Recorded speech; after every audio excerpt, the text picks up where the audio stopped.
Hello and welcome to episode 4 of How Would You Run That? Dungeons & Dragons podcast and ideas factory with me, Lucas Tomlinson. And me, Jake Canner. In this podcast, we'll be discussing some aspect of Dungeons & Dragons. An encounter, location, trap, puzzle, NPC, PC, god, magic item, or really anything that can exist in the world of Dungeons & Dragons. Importantly, we'll then be asking each other the question, how would you run that? At the end of each episode, one of us will reveal the topic for the next week and ask the other, how would you run that? Giving us each a week to plan, research and prepare how we would run said thing. This episode is on an Order Domain Cleric. Jake, how would you run that? I'm going to get into that in just a minute, but first I think we need some idle banter to pack out the podcast. So, yes, I've got a question for you. Teaspoons, where do they all go? I don't know if it's the same in your house, but our house, you ever just find that you lose one item of cutlery the most? For us, it's teaspoons. I don't know where they all are. Yes. And this, I might get into trouble now. Do it. I'm going to reveal the inner workings of the Tomlinson household. So I am I'm a big tea drinker. This has been something for me for a long, long time. I drink, between 7 and 10 cups of tea a day. That's respectable. And if I were making all the tea myself, I would use a new spoon each time. Okay. Because with the teaspoon, I always think, it's so easy to clean it. It's not something that's going to take a long time. On top of that, we have a dishwasher, so I'm super lazy and just everything goes in there. I would use 1 teaspoon per round of tea. Sure.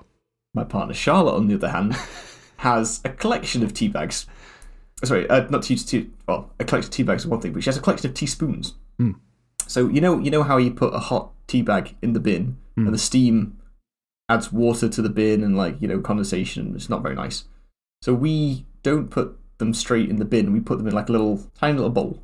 Cool. So cool off, and then when you come to make the next round of tea, you chuck away the tea bags.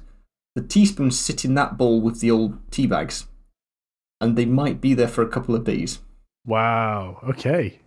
And this, it bothers me when I see it, but it's something I'm compromising on. It's just a thing. Why is this what you've brought to the table straight away? What's happened? Well, what's happened is I've gone to make a cup of tea in the interim between. Well, it's obviously been a week since podcast 3, but in the interim period prior to this recording, I've went to make a cup of tea, and I have long lamented the lack of teaspoons in our house to my partner Abby.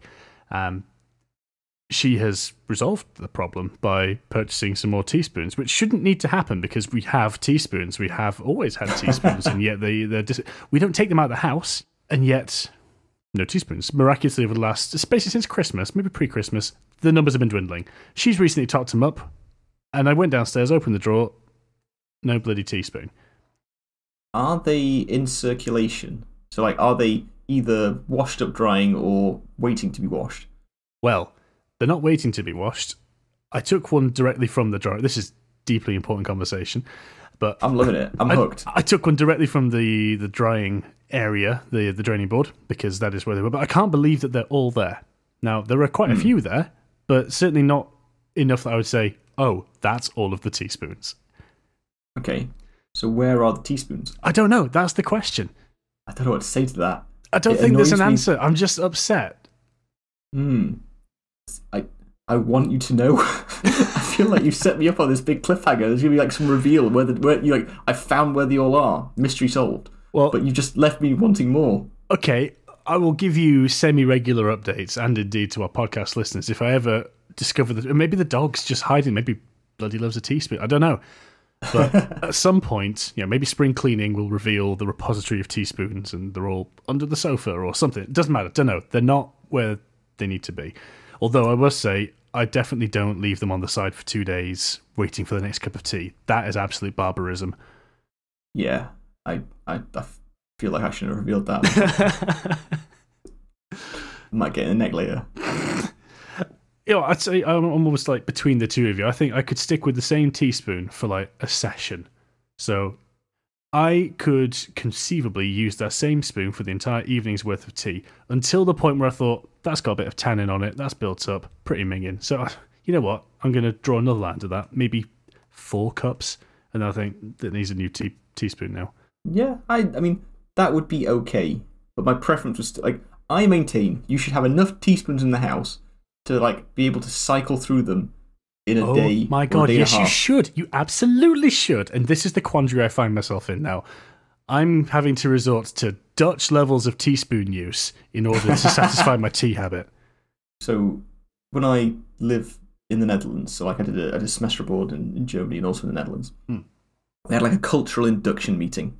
So as part of the introduction to Dutch culture, we were told a few things, and like some of it was about, Dutch people have diaries that they, schedule. Like, you don't say, do you want to go for a coffee? Like, what time today? You say, when do I go for a coffee? And they pull out their diary and find a date for you. Like, it was like, massively stereotypical things about Dutch students. Right. And one of the things they told us, and they pointed this out specifically to the British people in the room, was that if you have tea at a Dutch person's house, they will typically use 1 tea bag for all the teas. Yeah, your face. If only I could describe your face better to the people listening. But like, it's not British tea. It's not like Builder's Brew with milk in it. It's like a herbal tea, or like you have a black tea. But basically, you have 1 tea bag and pass it around, and everyone would sort of dunk that in their drink, and that's a very normal thing to do. And the advice was, if you like a strong tea, make sure you're near the start of the circle when they start dishing out the tea, because if you're at the end, it might be a bit weak. Wow.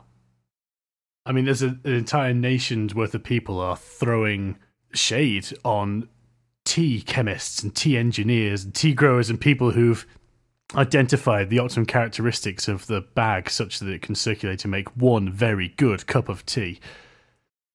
Oh, I'm furious. Well, if I wasn't going to get it in the neck for the spoon, I'm going to get it in the neck for that story now. So I'm in trouble either way. Well, good. I'm glad we've committed to that. Anyway, is that enough for idle chatter? You had a much bigger and more important question for me, which you've already asked and I've summarily ignored on my teaspoon tirade, so remind me. Yes. Jake, an Order Domain Cleric. How would you run that in any way you want to describe possible? PC, NPC, whatever. Like, how would you make an Order Domain Cleric fit within any context game of Dungeons & Dragons? That's nice and broad, I like it. Okay, so I always say this at the start. I thought about this in a couple of different ways, but...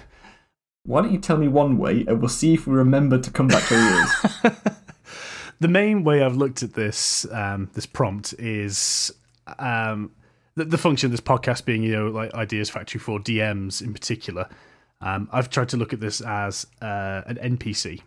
So this is somebody in the world who is mechanically identifiable as an Order Domain Cleric, but almost definitely won't ever see the light of day as a playable character by anyone other than possibly myself as DM.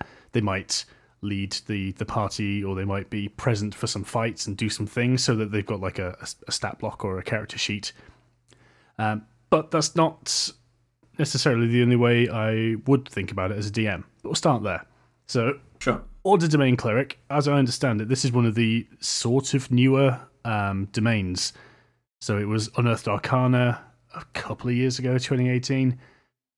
And what's come out, it's in Tasha's, isn't it now? Tasha's Cauldron, yes, everything's in there. I think it was in the Ravinica guide. Yeah, that's where it first was, and then it's come out recently in a new version in Tasha's Cauldron of Everything. Yeah. And it's interesting. It's sort of a bit of a deviation from your core, cleric is a priest sort of archetype or stereotype, I suppose. To take it almost straight out of not so much out of the book, but certainly out of the online resources available, so your D&D Beyonds and Wikidots and what have you.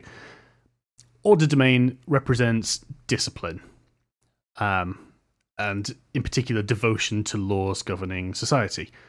So, or not just society, it could be a thing or a thought or what have you. It's more about the logic and the how did somebody do something, and they're more about respecting the hierarchy of the order of law and order, rather than necessarily is that deed good or bad. The morality is kind of set aside, and this is more of there are laws here and you're not following them. Now, it's not necessarily the laws of the city. It could be you might want to flavour it as I believe in the natural law of all things, therefore predator and prey, and if anything kind of counters that dynamic, I will enforce my judgment upon them. Or it could be as simple as we live in this town, and the town needs to have law and order upheld, and so they'll take it upon themselves as sort of like knights of justice almost to see that the right thing is being done where maybe local law enforcement is somewhat lacking. I can see the smile on your face across the video, Lucas. I'm sure that as soon as you describe it in these ways, there are some pretty big inspirations or pretty big pop culture references or icons that would sort of fit this dynamic. I think you could it's pretty meme, to be honest. As a cleric domain, I think you could basically force it into this mold quite easily. Yeah, I think that's true. Yeah, and like I'm smiling because I've asked you how would you run this, because this is something I want to play myself, because I think it's a really cool character type. Yeah, and if not play, then yeah, stick it as an NPC, because I don't want to talk too much. I want to see what you're going to say, but it's not mechanically going to fit, all the characters you could make it. But in terms of sort of like the idea behind it, you could have it be any sort of vigilante or good guy who follows rules.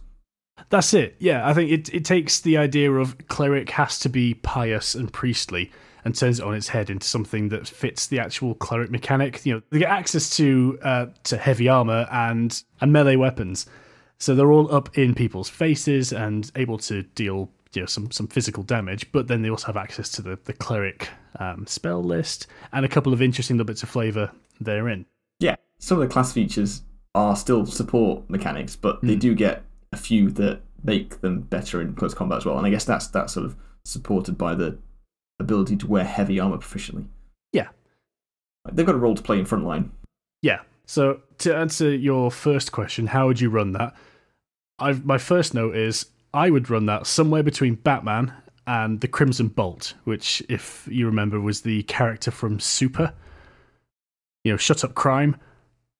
Oh, that rings a bell. This was like 2010. It was Rainn Wilson playing like a not superhero. He had the big wrench, and he basically he was like I think he was like a chef or something, and then he just got thoroughly hacked off with the world and robberies and stuff, and he just took it upon himself to go around being a vigilante in a red suit. And it was a bit of a pastiche on superhero films and origins and what have you at the time, but it was just extraordinarily funny. How has this passed me by? You've not seen this one? I don't think I've seen this before. Oh, my friend, you need to set aside 2 hours of your life, get hold of that, and yeah, it's basically how I pictured the Order Domain Cleric in quoting it, in that it's someone who's upholding a code rather than morality of action. Because in Super, things get a little bit dark. There are some moments where you think some people may not necessarily be good people, but they're certainly sticking to a code. Okay. Yeah, from like an RP perspective, that's how I would set my character up. Mm-hmm. When you say Order Domain Cleric, I had a little look around. That's what came out to me. My first thought was like Batman or maybe RoboCop. That sort of, almost emotionless drive to uphold the law. So are we doing a Warforged then? Well, you know what? I hadn't considered a race, but Warforged would be outstanding if you're trying to play RoboCop, wouldn't it? Well, yeah. I mean, it's the fantasy robot. I'm trying to think of a way of turning an organic into a Warforged. You could have an armourer artificer. Because they get their super suit. They can be Iron Man. Yeah. But that's artificer. That's an artificer on the class. Or domain cleric, yeah. Yeah. So there are other things that I sort of... the more I got into this, I think, okay, right, so I've got my NPC, and they are going to have this character of they're upholding law, and I've chosen in particular probably like civic law because it was an easy thing to do. So consider the example, you've got a town that's fallen to lawlessness or something, and maybe the city guard are corrupt or something's not quite working out, and for whatever reason this town is, it's Gotham City. It's just sort of like fallen to the criminals, and that there's an underworld that's sort of ruling it, and the general populace are somewhat under the thumb. And your parents have died in an alley when you were a child, and you're resenting, crime generally because of that. So you dress up and beat people over the head with your mace. I mean, yeah, that kind of lines up with this. So you've got someone who, if you wanted to try and make it a little bit more backstory heavy, I didn't go down the dead parents route. I thought that's been done quite a bit with Batman. But maybe consider you've got your NPC starts off life as a child. Why not? That's how most people start off life. You'd assume so. Yeah. And maybe their parents were sort of free and easy, maybe like hippie-ish, or, they are druidic in nature or something. You've got this idea of like no boundaries and freedom and... Bit carefree. Bit naive. Sure. Dial it all in. All that sort of like, things are good, everything's okay, there's nothing to really worry about in the world. But this lack of boundaries means this child is wayward. And it's only when maybe there's some trigger event in the history, but in general, it's just the idea that at some point there's an epiphany, and the idea of order and discipline really appeals to this person. So they need a reason to take a vow of clericdom, I suppose. They need a reason to be like, I am now following this path. And it's a domain that sort of comes under many of the god. You have to like pick the god of order. It could sort of come underneath... I've got the list here, so it's got some order deities as suggestions, like for the different settings. To be honest, I'm not familiar with them apart from Bane I've used before. So for me, I recognise Tyr and Orion, but only as names I've certainly looked up as, I need a god real quick. But they're not just dedicated to order, it's just that the order domain falls within the overwatch of these various folks of the Pantheon. Yeah, so it's like Oath of the Crown for Paladin. It's not necessarily god specific, but you could stick a god in there if you wanted to sort of explain it a little bit, because like they do have divine magic, so there's got to be a source for that somewhere. Yeah, that's quite it. So what is that sort of defining moment then that made them follow this new code and like the strict, adherence to criminal justice that they didn't get from their life before now? I reckon there'd need to be like a mentor of sorts, because the backstory I've given this character is one of waywardness and lack of boundary and lack of focus. So I'm thinking like you need like a Mr. Miyagi character to turn up, or Qui-Gon Jinn to settle them down and say, look, this is how you wax on, wax off, and if you do this, you get results. Okay, so are they getting beat up by some of the local bullies, or are we giving them a criminal background? Are they like they were initially the wrongdoer, and then they got caught and reprimanded, and and that's what sort of like turned them to the face? Okay, so maybe they were committing some petty misdemeanor, they were falling in with the wrong crowd, and they were stopped by another Order Domain Cleric, one who's maybe getting towards the end of their career or the end of their lifespan or something, and it's like, I need to pass this on, and you, miscreant, are gonna fall into line. Yeah. Okay, so they're they're causing trouble in town. This is before the setting takes a downward turn to become fantasy Gotham. Yeah. And he's sort of set straight by this guy. He thinks, a bit rebellious maybe, but like, he sees in that moment the error of his ways, and just the fact this guy wields actual magic, that's pretty cool. I mean, that could also sort of like get him on board to learn the ways of an Order Domain Cleric. It could. I mean, wouldn't that excite you in any way if you've given some sort of mentor who commands any sort of supernatural force is pretty bloody wild? Absolutely. I mean, yes. Obviously, the answer is yes. Would you like magic? Yes. If someone did magic in front of me, I would join his cult. That's a given.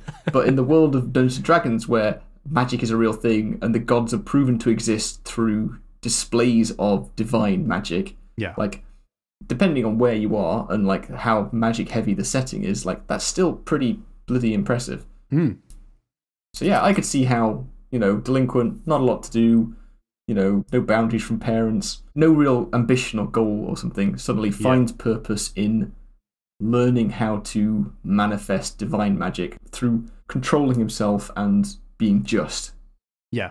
And that's the thing to latch onto, because you could be any old kind of cleric, you could be any old kind of magic user if you come across the right mentor.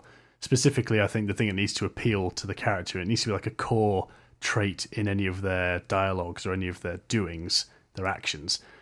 is that there's some appeal about the idea of law and order. That's core to the cleric's domain, so it's important that it's in there, but certainly as part of their background, there's something about, I was turned on to the idea of structure and discipline and order, and this is how things should be, and if they're not like that, it's an aberration that must be dealt with. Okay, so is it then, do we sort of play on the fact that an Order Domain Cleric isn't just goody-goody to shoot, like, has to do everything, like, piously and fantastically, like, because they can be a bit renegade and a bit dark and sort of like, you know, from their perspective, the means justify the ends. They can have that sort of more extreme, I will kill the bad guys because I'm saving the poor folk or whatever, like, rather than I'm going to bring them to justice. Yeah, I think the way I'm going to set this one in our setting or in this scenario is that for whatever reason, the law enforcement of the town, the civic guard or what have you, are just not up to snuff. So they are corrupt, they are lazy, lackluster. They're not going to go down the dark alleys and the side streets because they know they're just going to get beaten up, so they're kind of cowardly as well. So there are pockets of this city or of this setting where everything's allowed to run rife and chaos is sort of sown because of a lack of structure and a lack of discipline in those that should be upholding the law. Okay, and the people of the town are aware of this, and those that can afford to not live in those areas don't. Yeah. But, there's a lot of people that suffer at the hand of all this crime and corruption in the city. Yes. What are we calling the city? Can't call it Fantasy Gotham. Good question. I'm going to use one of my favourite online generators, the fantasynamegenerators.com. This place is going to be called Magfall. Magfall? Yeah. Okay. So the city of Magfall, where crime is rife. What are we calling Mr. Miyagi? Are we just calling him Miyagi? Like, is that his name? I think I need a different name for him as well. Oh, hang on. What was Robocop's real name? Ooh, that's good. Are we having the old Warforged being the teacher? Robocop's the inspiration. Ooh, okay. Robocop is Mr. Miyagi. That's a cinematic universe I want to live in. Thank you for that. Give me time to Google in the background. I've got my name. My Warforged mentor is going to be called Morphy. Morphy. After Alex Murphy. Murphy, that's it. Morphy. Or Marphy or something. Why not? The city is Magfall. It's Marphy of Magfall. Marphy of Magfall. And he's a Warforged. Yeah, let's do it. And he's an Order Domain Cleric. He's an Order Domain Cleric. He's Warforged. We're going to figure out how he has like the handgun in the leg. That's a problem for later. Don't worry about that. Okay. So Marphy is brutal and he's serious on crime, and that's what leads him, our character, who we've not named yet, leads him to Marphy because he's a delinquent, he's causing trouble. Yeah. Okay, so who is our character? Well, I have given them a name, but I kind of want to reveal it in the narration at the end because I've got a bit of a setup planned. Okay, that's fine. Yeah, the way I've got the whole narration thing set up for later is more of an introduction that the characters or the party, when they first meet this NPC, is more of that level of introduction, so they're established by then. If it's going to take away from the description later, save it, and we'll have to listen on to find out what it is. Yeah. Okay. In the short term, just call him Andy. Andy's a good name. Right. Andy and Marphy. Cool. So, what race is Andy? Because this is currently an NPC, I want their focus to be, from a thematic perspective, I want the focus to be the fact that they are the Order Domain Cleric. So I almost don't want anything racial, I suppose, to detract from it. So in that case, I would also discount Dragonborn. I'm saying you're not a dragon who happens to like this kind of thing. I want the focus on law and order to be the driver. So almost make them seem relatively mundane. And for that reason, I would probably stick with some of the more vanilla, typical races. So you're talking your variant human, half-orc, something that can hold enough muscle to do something, but on their own would seem, mundane is almost the right word, or so typical that the thing that sets them apart and makes them interesting is the fact that they are this cleric. Okay, so let's go human then. And just before we said variant human a couple more times, we said regular human. What feats would go well for a variant human, because like variant human's so good in my eyes. The fact that you can take a feat straight off from level 1. Yeah. Warcast is almost a must, isn't it? Yeah. Well, let's just do that then, just for simplicity. Let's just go Warcast, variant human, level 1. Yeah. You could do anything to boost the con.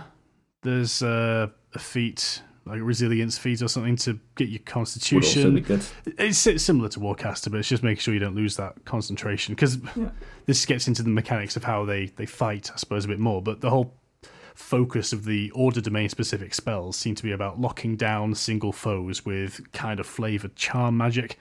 So it's your hold persons, it's dominate person, it's things like that will require a degree of concentration. So you don't want to lose that. Yeah, they've got a lot of concentration things, definitely. Okay. Warcaster makes sense. Let's go with Warcaster, because that's the same thing. It's about maintaining concentration. Cool. Okay. So we've got a human.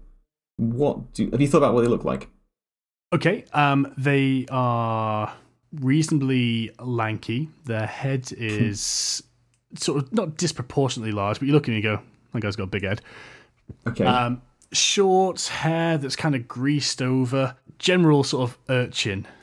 They're going to wear a leather doublet will be the only thing that really sets them apart from the world. Okay. Okay, cool. Until they get their heavy armor and their proficiency or something. So you're like, lanky, greasy, bobble-headed guy. I like it. He's a memorable NPC already. Okay, yeah, that wraps it up. That's all I need to know. I've got a picture in my head of what Andy looks like. Well, not Andy. Okay, so you've thought about mechanics, you said then? A bit, yeah, but I kind of wanted to pitch this one back and forth a bit more. So I've got this idea of a core character, but I'm hoping that we can maybe think of some scenarios or some reasons for them to exist and see how they respond. Okay. So why would this NPC be of any use to your party, or what do they do thematically? So this is for any DMs that want to run them, or for any players that might decide they want to run them.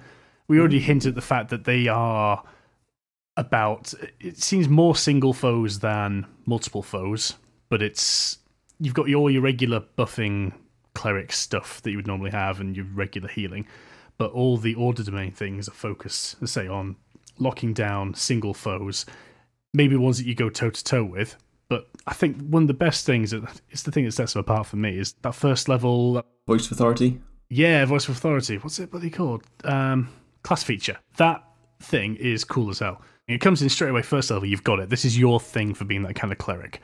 So it's got to be first level or higher, i.e. not a cantrip, but as long as you target an ally with your spell, they can immediately use their reaction to do an attack against a creature of choice that you can see. So you, the cleric, have to be able to see the thing. They have to be attackable by an ally, and you can say, here's your healing word with my bonus action. By the way, hit him again. They don't have to take it, but yeah, you don't have to compel them, but you're giving them the opportunity for a free hit. What an excellent way to spike your damage. Do you think you combine that with rogue? You know, that's the thing I read the most places. If your rogue's in a position to proc sneak attack, because they are, that there are multiple allies in combat or in melee combat with a particular foe, and then your cleric at the back of the thing is also healing word, get you back upon your feet, and also attack again, plus sneak attack. It's great for action economy. Yeah, that's it. You've got a huge damage spike potential, as well as your regular, blessing and healing and what have you, regular buffing cleric stuff.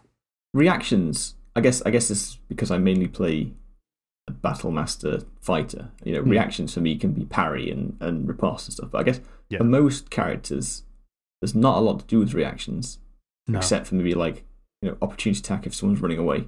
That's your main use, really, isn't it? Yeah. So having a different use for that, and it's not giving up your action to do it because you're getting a spell off that can buff them in some way or heal them. Yeah.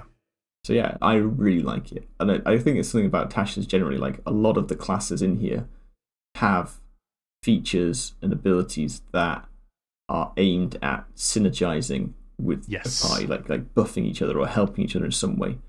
And I sort of wish I'd read it'd come out before I picked my last character for our campaign. I feel like my character doesn't do that. He absolutely just looks out for himself. Yeah, which is fun, but I sort of look at these enviously, like I wish I could do some of this stuff. That's the thing, yeah. Some of these things that are coming out now it's because they don't just use the existing spells or features or things. It's not just like reaching into the pot of features and throwing them at a class and saying, okay, we've all got the same source or the same stock of features, and the ranger happens to be good at these things and the monk happens to be good at these things, but they all exist in that world. This is almost like a reflavoring of how you use the reaction. Fantastic. There's other ones about changing the guidance spell, the ability to buff an ability check. Normally that's a touch range spell, but there are some things that, okay, now you can do that over 30 feet. That's not the Order Domain Cleric, but just things like that will just spin and reflavor existing things just to give everything. It doesn't ruin the balance, but it, as you say, it helps synergize. It gives people things to do with bonus actions, with reactions. It isn't just punch them again. And it turns them out of combat characters who are shoehorned into role-playing scenarios, and it gives them a more well-rounded character and a reason to do these other things and reason to use some of these spells that are often suboptimal in a deal the damage scenario. I guess more on that a little bit later as you start getting up the levels. As soon as you was at 6th level, the next main class feature for your Order Domain person. We're skipping over level 2. You get your Channel Divinity at level 2 as a cleric. I am skipping over Channel Divinity, yes. Because I think that's pretty cool. I mean, I know you mentioned a few times like this is aimed at like what single target, but I guess this specific Channel Divinity wouldn't be. Yeah, no, that's fair enough. Yeah. Each creature of your choice you can see that can see or hear you within 30 feet must make a Wisdom save or be charmed by you. So like that's a bit of crowd control. It is actually. Yeah, you're right. That's one of the things that isn't just single foe or single what have you. By applying that, it's a little bit more interesting, and it does give them a reason to go in there and do some melee punching. It's like, I'm getting a Channel Divinity, and there's an AoE around me.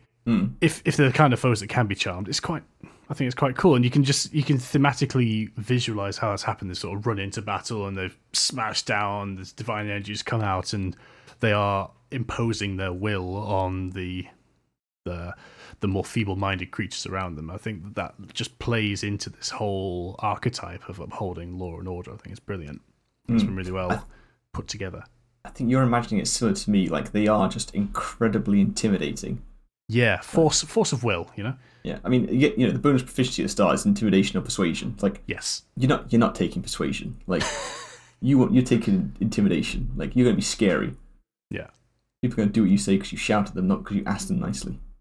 It's interesting you say that. So I hadn't actually decided which way I was going to jump with Andy's character, purely because I have in mind something, and I know that certainly for the Batman build, intimidation, 100%. Because swear to me, they are justice.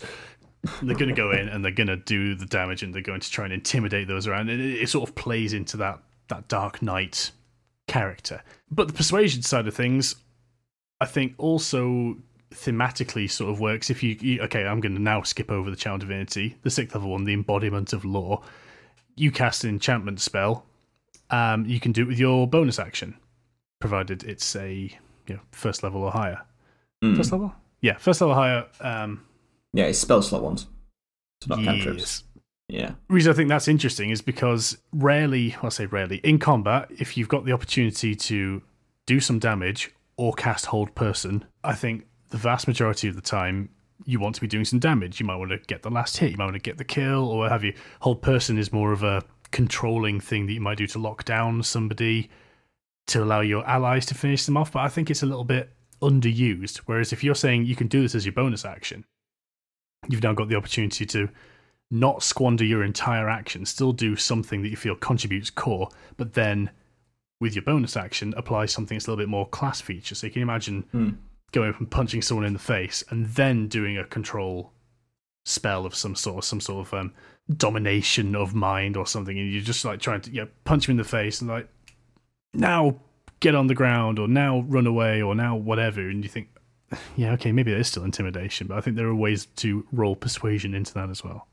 There's a few ways of looking. I mean, you can use it with voice of authority. Like you use the bonus action to do a spell to one of your allies, they get to attack, then you get an action as well, that's good. But like with Whole Person, I really like Whole Person spell, like the fact that you can just incapacitate someone and get advantage on all the attacks until it's their go again. Yeah. So I'd say, depending on the initiative order, if this guy's not going to go for a while, definitely cast Whole Person as a bonus action. Give him a thunk yourself. Let everyone else pile in, have a go. Yeah. And then, he has to pass it again next time. And if you got your wisdom high, then they're not going to be, they're going to be failing. Yeah. The core bit then for me is by allowing you to do that with your bonus action, it just frees up your core action to be doing other things, so you feel like you're in the game and you're not just I'll just hold them and everyone else can do the punch. You don't get to use your guiding bolts because clerics are only meant to heal, that sort of thing. Yeah. You get to move out of that rut, I hadn't thought of that because obviously, people sort of like look towards clerics as the main healers, and like with this, you can still be the healer, give people extra buffs when you heal them because they can attack again. Yeah, and then. Ooh, I just realised. Is it a melee? Does it specify melee attack? Weapon attack? Weapon attacks. It could be range. Yeah, so it could. Yeah, okay. So if you've got someone with a bow and arrow, yeah, okay. That's something I hadn't thought about. But what I wanted to say was, you can still dish out the heals as a bonus action. You get the extra benefit of when you do that, people can also attack if there's someone in range. Yeah. And you can still do something you want to with an action. It just makes you like a real, not a Swiss Army knife, that's always like a terrible class, but like it makes you really versatile. Like they can do a bit of everything. Yeah. I like this idea that you're there in combat and you kind of like the you're not dead yet medic rather than the I will just give out all the heals because I want to keep my party alive. It's like get back up and get in the fight. Like Ramirez, go and kill all the things, and you're just picking them back up, It's the D&D equivalent of a stim pack thing, like just like yes. Stab it in the chest. Stab it in, get up there and keep punching. And while you're standing up, stick the knife in, for goodness sake. We've got law to uphold. This is how you do it, and you sort of have a go yourself. Yeah, and then they get stuck in. I've got this real sort of Warhammer combat medic sort of thing in my mind. Space Marine level of, maybe that's an unfair comparison. That's good. Well, I was just like reading it again. You could do your bonus action, like basically a quicken spell. You do it as a bonus action. Then use your action to cast another spell. So you could even like double up on spells. That's really powerful. I know it's like limited to the number of times you your wisdom modifier, but as long as like you're not neglecting that, I'm liking this class more and more. I'm glad I picked it this week. Okay, so next up we got Divine Strike. Yeah, that just looks like an absolute blast, doesn't it? 8th level. It's like a smite. It's a version of smite, but you're getting to add in some psychic damage.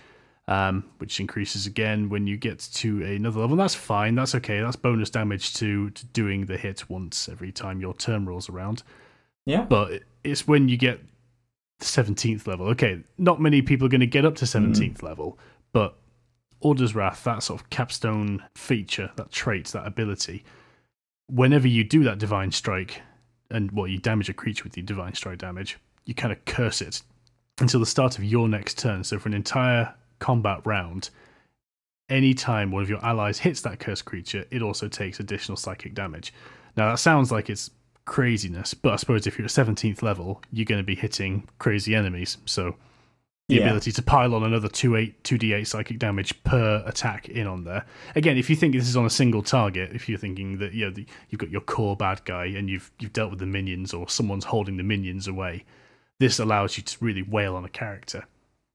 Especially if you've done that as your action. Bonus action, healing word, rogue, get that sneak attack in as well, would you? Oh, and by the way, add in the psychic damage. Oh, and by the way, add in this. I think it's you just get some real damage spike opportunities. I really like it. Like, I'm not so bothered about all of the Order Domain spells that it gives you. Like, some of them are good. Like, Whole Person, I definitely take myself. Zone of Truth, just because of the Adventure Zone. Yeah. Like, that's all I want it for. Slow, that's a big deal. Just debuff people, that's quite nice. Yeah, I guess like the thing is with it, a lot of them are concentration spells. Like you've really got to pick and choose, especially if it's spells that you're casting on your party. It's like, if you're thinking of like buffing them in some other way rather than the healing for you bring a standard bless in there or something. Yeah, like regular buffs that those things. Like I think like buffs like that are underutilized because people think spells they want to deal damage, but like things like bless really, I don't know. I like again, I need to play a support class. I need to stop playing tanks. Yeah. Play a character in another campaign where, yeah, you've got Bless and Bane as options there, and the number of times it comes in clutch. I mean, often, I say the number of times it comes in clutch, whenever it makes a difference, it feels like it makes a real difference. You know, often you think, oh, don't forget to add the D4 for Bless, don't forget to add the D4, and it's fine. They're going to, like, smash the check anyway. But the one time it makes a difference, everyone's like, yeah, praise the cleric. Yeah.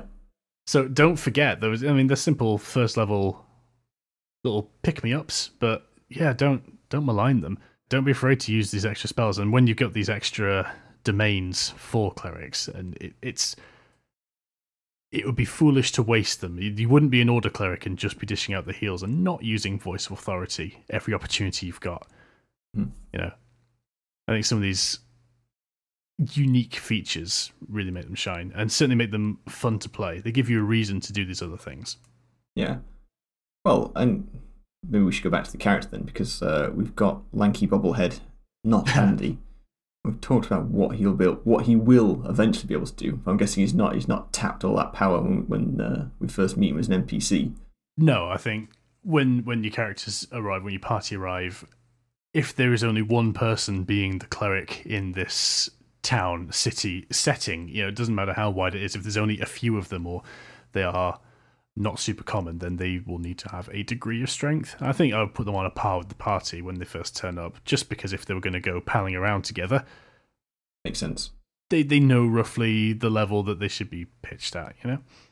So whatever the party is, they rock up. So we've got our little variant human. He's been trained by Marfy. He's a bit gangly. Yeah, Marfy's gone now. Marfy's out of the picture. What happened to Marfy? Marfy.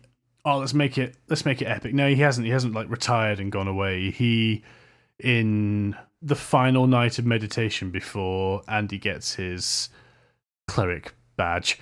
Ooh, and it's a whole ceremony then.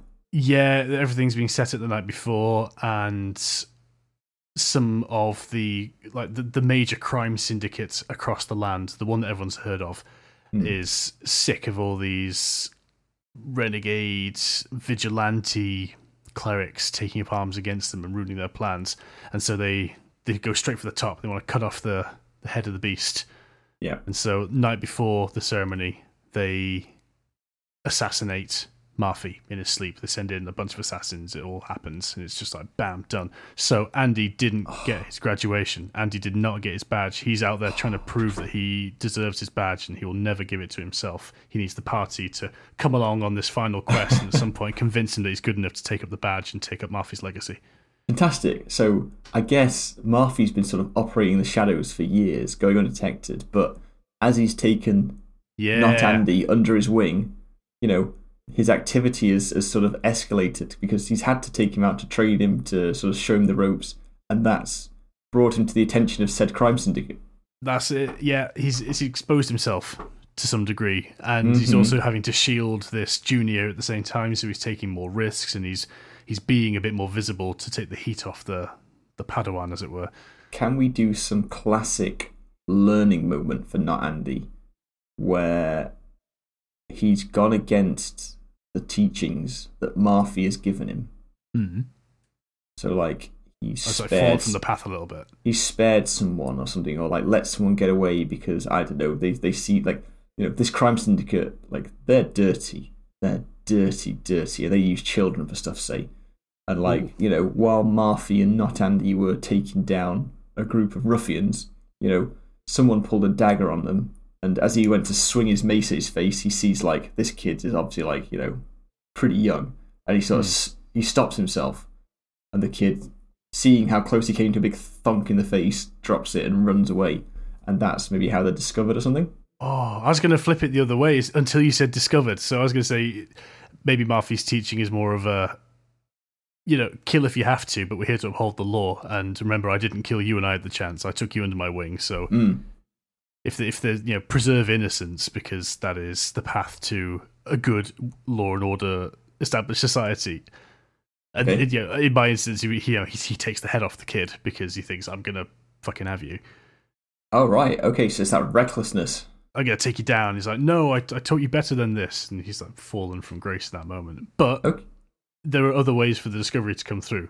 There's a character reason that I want him to need to come back towards the path of, not pacifism, but definitely come back towards the path of you don't have to kill everything. Okay, so we are doing the Batman don't kill everything then? Yeah, I suppose so. Okay. Although I think Batman must throw that with, completely out the window a number of times. I mean, have you played any of the Arkham games? He definitely kills all these thugs. Yeah, well, is it? Yeah. I mean, I got no argument for that. But supposedly, he doesn't use guns. No. And supposedly, he doesn't kill people. If I don't look at you when you die, it's not my fault. That's it. He's not saved you. He's just let you die. Yeah. I'm sorry, that was physics' fault, not mine. Yes. Okay, so not Andy is going to be...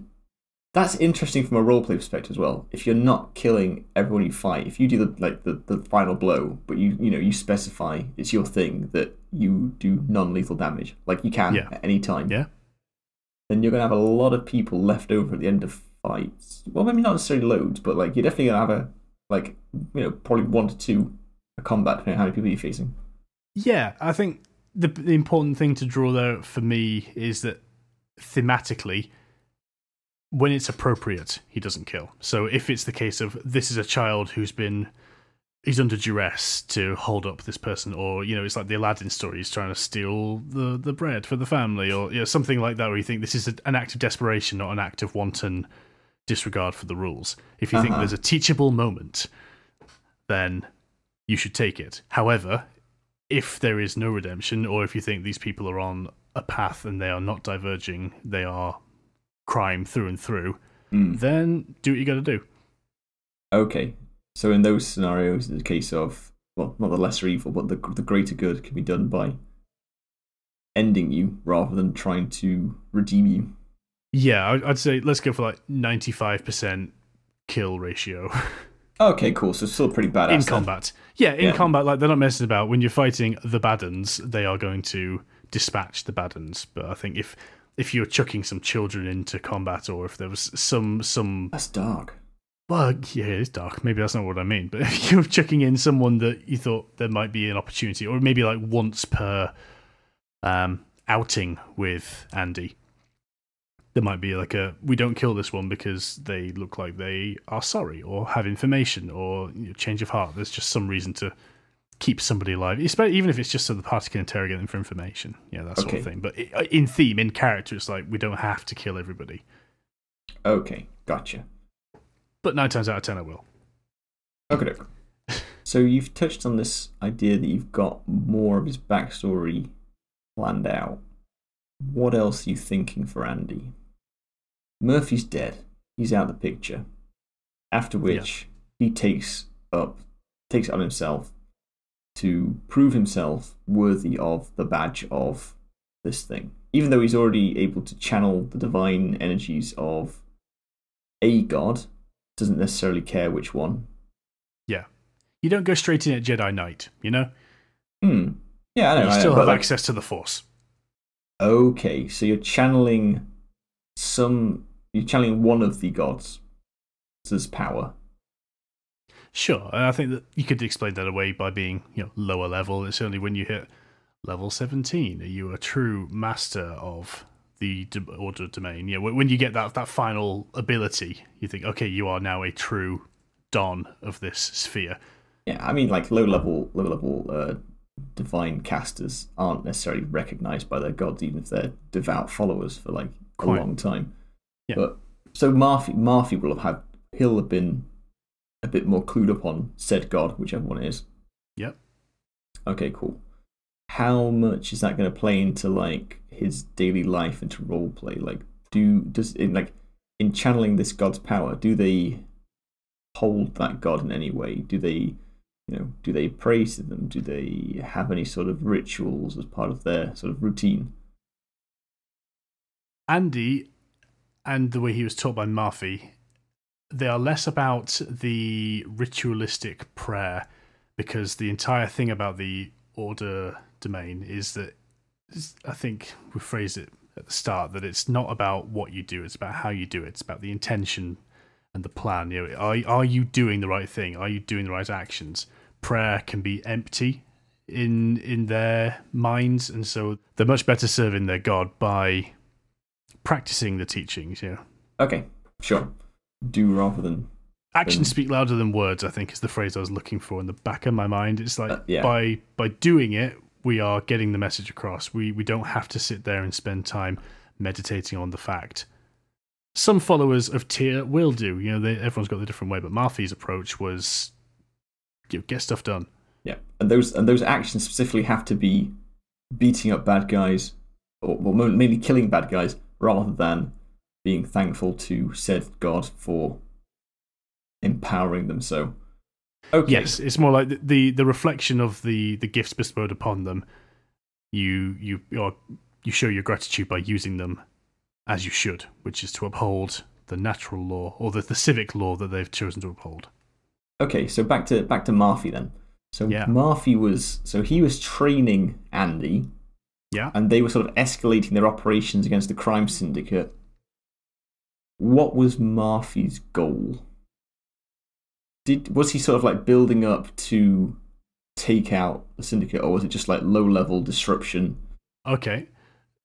Marfi's goal would be ultimately to take it out, but only because as he becomes a more and more successful cleric and held in higher esteem by his god, by Tyr, he feels as though the only way to reward those gifts is to take down bigger targets. So it's all well and good softening up thugs, but you can't just grind your way to level 20 by punching sewer rats. At some point, you've got to start hunting bigger game, and as you become a bigger player, you need to seek out equal opponents. Does he have like a conspiracy board back at his place with strings connecting the various people that he's taking out? Yeah, now he does. Does he have a guy in the chair that's like collecting information for him? Does he have Q? Yeah. So what's his spiel? What's his stick? Where's he hang out? Where's he live? Like, what's his deal? Where are we like sort of like, when we're talking about the backstory of Andy and like when he's like, oh, my time with Marfi, like what are we imagining? They have a place that looks down on the city of Magfell. They've got a place where they're able to look down. It's either a building up a hill, or it's a particularly tall building. Maybe it's like the bell tower of a church or something. They're able to survey the city of Magfell to some degree, and it affords them the Batman-like opportunities to get from place to place a little quicker because they're starting from somewhere central. Have you ever played like Dishonored or Thief? That sort of thing. Your hideaways are somewhere central and with good visibility of areas. It would make sense if they're in a bell tower. Let's say it's the bell tower of a church. Maybe to Tyr. Yeah. And why not? That's the cover, thick. If anyone were to try and suss out where they're from, all the bloody cleric, like the priests, like the regular, like non-divine magic wielders of said temple, they would cover for you. They would hide you away. Like all the people that were in that place, maybe like, the regular people that followed that god, they would also not want to give you up. You could be known to the people, but that location be a secret that the crime syndicate can't necessarily find out until said fatal moment for Murph. Marfi, yeah. Sorry, I keep calling him Murphy. Okay, let's say this is a church of Tyr. Okay, so they've got some acolytes who run the church, and this is about, Tyr's, or the people that worship him, are all about upholding law wherever they travel, judgment, ruling, that sort of thing. So maybe, I suppose they would still be clear about the god they're worshipping. So you're not going to get like people coming to confession or similar at the Church of Tyr, and then all of a sudden we now have informants in the forms of these confessions. That would be wrong. That wouldn't be the right thing to do, and especially if you knew, this is the Church of Tyr. Why would we go and tell them our secrets? Because they're just going to tell us if it's against the law. Yeah, but you could still have people going there for regular services where the theme is to be a good person by doing what you're supposed to do and don't be swayed by don't be corrupted by said syndicate. We should give the syndicate a name. We should give the syndicate a name. What's a good syndicate? I mean, we're back to bandits, aren't we? It's a group of bandits. It's a crime people. What crime are they doing? Are they running like a security gig? They are doing all the crime. Oh my goodness. I didn't want to start with that because I was worried that's where I was going to end up. Yep. If you can think of the crime, they're going right from, bootlegging, capital murder. They've got they're bootlegging. They're ripping off all the bards' local tunes. They're jaywalking as well, just like organised jaywalks. There are some disorganised jaywalks which are even worse because that is pure chaos. Would they download a carriage in that? Yeah, would you download a horse? I mean, you could find Steed if you had the right class. Find Steed is just download car. It's the fantasy equivalent. If you took Find Steed and took it into like a cyberpunk scenario or the Matrix or something, yeah, of course it's download car. Okay, so they're up in their church. That's their digs. The crime syndicate do all the crime. They need a name. I quite like the crime syndicate. It's to the point. Like they're not messing about. Are we spelling it differently though? Are we not like is it or is it spelt crime syndicate but pronounced differently so it sounds something else? They're committing the worst crime that they're misspelling their own name. It's the Crim Syndicate. Let's have a look. Wikipedia's a good place to look for organised crime. Let's have a look at some big deal organised crimes and turn them around. I mean, I like the Crimmy Syndicate. The Crimmy Syndicate? Yeah. If you left it at Crim Syndicate, it sounds a little bit like Grim. Let's do Crimson Darker because they got Grim and Dark. Nice. Ooh, I like it. Okay, so we've got the Crimson Darker. We've got Marfy training up Andy, using the Temple of Myr as a base of operations. They've got their overview of the city of Magfell, and okay, so he's like building up and he wants to take out the syndicate. He's training up Andy. Andy's like getting to the point where he's ready to sort of do his rite of initiation with like, and all the guys in the church are in on that as well. Like it's going to be a big deal, but like a secret big deal in the church. Yeah. But the night before, because of this event where Andy has been a bit too brutal and killed someone he shouldn't have done, what if Andy, in his haste to do justice, has killed someone maybe that's like a pretty rookie, like, low level nothing, but he's got a family, and that's sort of spooked the family and like turned them a little bit, and they rat him out, and that's why Marfy gets assassinated in the night. Okay, yeah. Is that where we're at?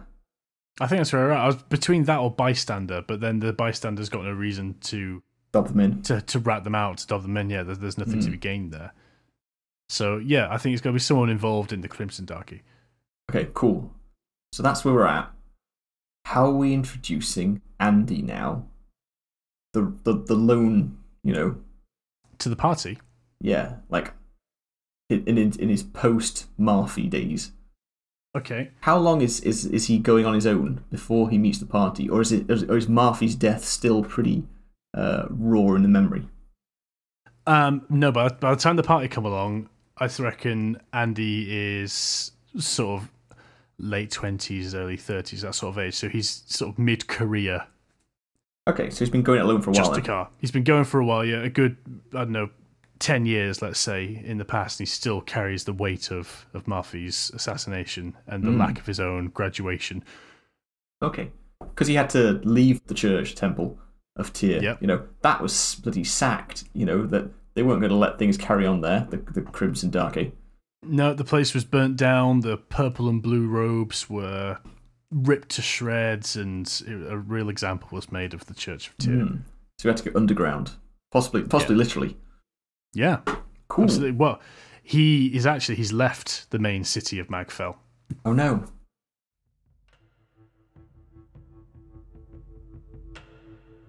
Westmere, a once civilized frontier town ravaged by demonic fiends. A party of adventurers once came through here and cleared them all out, and then left the populace to rebuild. However, the seeds of chaos planted, the town fell to lawlessness. Without strong leadership, crime and corruption took hold and now reigns unopposed. A back alley behind a dusty saloon. An elf has been dragged back here for a beating by 2 humans. The elf coughs and spits blood as heavy fists rain blows on his gaunt frame. Readying a haymaker, one of the humans suddenly freezes in position, fist raised but just never falling. The voice of Sheriff Woodruff reverberates in the alley with unnatural power. Reach for the sky! Woodruff. Andy Woodruff. You see what I've gone for here? I get it. It's a snake movie. Andy works so well because that's what's on his boot. Oh, it's come full circle. I love it. Is that why you picked Andy earlier? Yeah. That would have been too good a coincidence. No, just dropping in the seeds. Oh, I love it. Fantastic. Andy Woodruff. Yeah. I mean, again, it sort of like harks back to that picture of the Dragon Ball with the sheriff's badge as the shield. Like that's the image I had. Like he's a bounty hunter. He's fucking tough and does what the fuck he wants. That's it. I'm not going to lean too hard on him being Woody from Toy Story, but I just thought it'd be funny. Yeah, that's great. That's why he's lanky. Oh, see, I was imagining like a Steve Merchant-esque character, but now he's like just a humanoid Woody, and that's so good. And now I'm just thinking about all the, like there's all those pictures of like the Woody toy with the sort of the smiling head, like in all the places he shouldn't be. Oh. So that's the thing. He's left the city. He's out somewhere else, just like doing low level thuggery. Dealing with basic stuff below his capability. Never staying in one place too long. He's bigger and better than this, exactly. Yeah, and he's on the move all the time. So when the party comes across, there's like a simple thing to do, and if they want to dive into his backstory, then they can get the quest of defeat Crimson Darky and restore the honor of the Church of Tyr or something like that. He's a really easy NPC to stick in with the party because you just have to have them in any sort of encounter with bandits or any sort of like lawless humanoids, like crime people, civilized criminals, folk crime people, criminals. What about them? Practitioners of the not law, ne'er-do-wells, and he would obviously just turn up and start beating them with his mace because that's what he does. That's his thing. You guys are hunting bad guys too, as am I. Let's team up. I like hunting bad guys. Yeah. Hey. Let's hunt bad guys together. Yeah. Have you heard of the Crimson Darky? And then, but the party would be like, yes, we have heard of them because they've encountered a group of them, or they found. I really like I keep going back to it. I like letters to sort of deliver story and sort of direct the party. But if they were ambushed on the road by some people and they had a particular symbol on their clothes, and something alluding to the Crimson Dark, like, oh, what's that? And there's not enough information on the letter to incriminate anything. But then he could be the way into getting on that quest line to return to Magfell and take him out and avenge Marth. That's cool. That's it. That's the subplot. And it could just be a throwaway NPC. It could just be that you need to go here and do the thing, and you chuck in sheriff of this outlaw frontier town or whatever. But I think I like to put a little bit of spice in when we do sessions like this. Brilliant. We've now got an entire... That's more than a side quest. That's an entire story arc. Well, I think that's worth doing. I like it when we think about how you could build it out, because obviously you don't need to.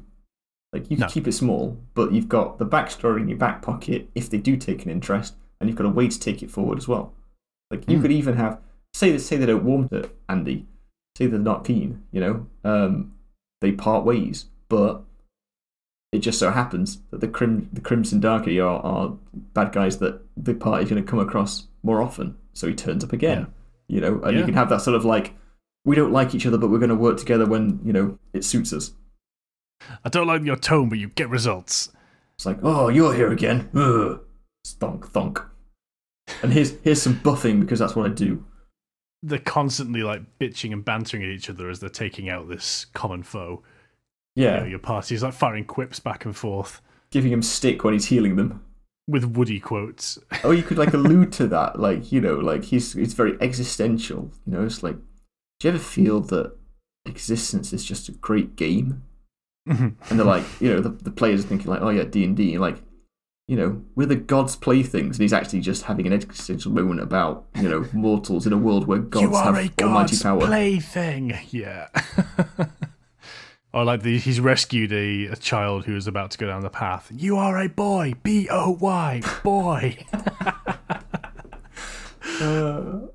You got to work them in. You got to work a few of them in. Yeah, I don't think it's not a heavily veiled reference once you've described all the things and everyone realizes, oh, for goodness sake. but I don't know. I think you could make it really subtle if you like describe him as like incredibly gruff. Like, he's got like a bit of a stubbly beard. Like, you know, maybe he's got a pipe. You know, like he looks older than he is. You know, like bags under his eyes. But then, yeah, he's pretty tall and gangly and has like a little jacket. And he runs like an absolute moron. His arms wail, but but you describe it as like he runs with his arms flailing behind him. They're just going to imagine like the Naruto run or something. Yeah. So it's like, no, it's not that. But they're flailing. As if no skeletal construction whatsoever. Right. Outstanding. That is the person. That's how I would run an Order Domain Cleric. I love it. We've done so well. That's so cool. I like the city. I like this little church we've built. I like Marfy. Marfy is fantastic. I mean, he's a robot, so I love him. But like, that's great with a backstory. Ooh, one question. Mm-hmm. So his parents are still alive, we said. Yeah. Did Andy get away entirely? Like the focus was all on Marfy. Or are the crime syndicate hunting Andy still? Or does he think they are? He thinks he can't show his face in town because he isn't good enough. He hasn't completed his course. He hasn't, officially been promoted, or he hasn't made that rank in his mind, even though his capabilities far outstrip the training he had at that point. Requirement. Maybe he gets trained to like level 2, but you're now one of us, and he's actually level 6 by the time your party comes along and meets him or whatever. So he is sort of powerful beyond his training because of his devotion to the cause, and he just hasn't realized that by sticking to the doctrines, he has progressed down that path, because he's just got this emotional block. Saying, I let my mentor down. I didn't get the official thumbs up from Marth, so I'm not what he wanted me to be yet. His family are almost a complete. He hasn't thought about them in that time because he's been so devoted. As soon as he got picked up, he was like, my parents were not doing me good things. I have left them behind. I've fallen in line with this mentor who's set me on the straight and narrow and given me purpose and discipline and a future. So you could work in the parents for some emotional knife twisting in the future. But they haven't been a focus for his character development since he fell in with Marfy. Okay, cool. So they're not that. So and he's not being pursued then. So he's just doing his thing out, like away from town, like the frontier, or away from the city. Sorry, in the frontier towns. Yeah. And that's his gig and his spiel. And he's partly then is that he's just not facing up to his ultimately his responsibility that he should book up his ideas, head back to town, redemption arc. Yeah, and he's very much of the opinion, if he were to go back to Magfall, that not his face would be on wanted posters, but the Crimson Darky would hear that he'd come back into town and would then be after him. But at the minute, they're not pursuing him actively because he's not a thorn in their side directly. He ran off 10 years ago. No one's heard from him. Yeah, he's yesterday's news. Yeah, okay. So the party, seeing him beat up some thugs, would get a bit of his spiel, and then they have the option then to say, hey, we can help you sort that out. That crime sounds bad. We should stop that. Yeah, we are not fans of crime. We're going to Magfell anyway. We want to do other crime. And they're getting in the way of our crime. We have specific crimes that are permissible to a point. Those guys are stealing all the crime. You literally said all the crime. Leave some for the rest of us. I want in on that action. Give me some of that crime. You're spilling crime all over the place. Paladin, download your steed. Let's go. Right. I think we've reached a point. Yeah, we've descended into farcitude. Yeah. We got a lot out of that. Yeah, I think we've really wrung out our character pretty dry at this point, but that's how I'd run an Order Domain Cleric NPC, with fully fleshed out backstory and opportunity for entire story arcs backed in there. So thanks for workshopping that with me. It was really good fun. I really enjoyed that. I said at the start as a class that I want to play, and now I just want to do it a bit more. If you need me to kill your fighter, let me know. I like him too. Can I just like play more games of Dungeons and Dragons? Like, can we just invent days of the week so I can stick more games in? We should have back burner campaign for one shot character ideas or something. But I mean, yes, the opportunity to do more, but at the same time, I'm just gonna get too attached to them. You're right. I need more days in the week. But with that, I'm going to stop talking about Sheriff Andy Woodruff, and I am going to instead offer you the opportunity to do a week's worth of research on the topic of recurring villain, but not the big bad one. How would you run that? A recurring low-level villain? Yes. Okay. Oh, that's difficult. Have a think about you got the idea that you want to bring in a recurring low-level villain that semi-frequently bothers your party. How, as a DM, would you run that? How would you put that together, and how would you plan out their interactions?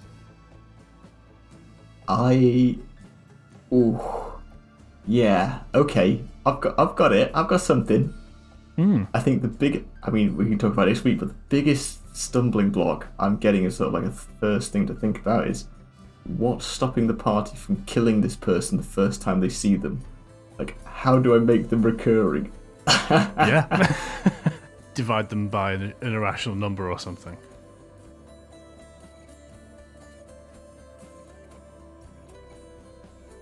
So, yeah, a recurring low-level villain.